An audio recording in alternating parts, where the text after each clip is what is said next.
Hello everyone, আশা করছি তোমরা সবাই ভালো আছো। তো আজ আমার home base cloud kitchen the kachori হ্যাভেনের ডে 3 অফ 30 ডেজ। আজ আমার ফার্স্ট অর্ডারটা বেশ সকাল সকাল এসেছিল, কেন কি আমার আউটলেট ওপেন হয় 9 AM।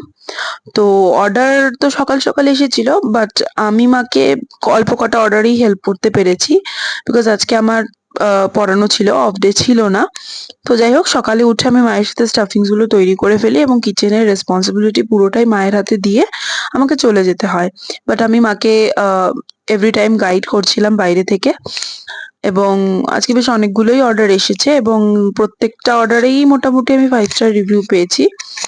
আজকের লাস্ট অর্ডারটা সেই অ্যাজ ইউজুয়াল, মানে লাস্ট 2 ডেজ এর মতন অ্যারাউন্ড 11:30-র পরেই এসেছে এবং আমি সেটা একসেপ্টও করেছি। আর আজকের লাস্ট অর্ডারটা আগের দিনের মতনই চিকেন কারি ছিল। আমি তোমাদেরকে বলেছিলাম আমি তোমাদের সাথে ডকুমেন্টস এর ডিটেলস শেয়ার করব, কত কি খরচা পড়েছে, বাট সেটা আজকে আমার পক্ষে করা পসিবল হলো না। কারণ আমি আগেই বললাম যে আজ আমি প্রচন্ড ব্যস্ত ছিলাম। এক তো কিচেন সামলানো, সেকেন্ড হচ্ছে পড়ানো, আর আমার স্টুডেন্টদের এক্সামস চলছে। তো আমি নেক্সট ভিডিওতে তোমাদের সাথে সমস্ত ডিটেলস শেয়ার করব। জানতে হলে অবশ্যই আমার চ্যানেল সাবস্ক্রাইব করো এবং আমাকে ফলো করো, the Kachori haven. Bye by.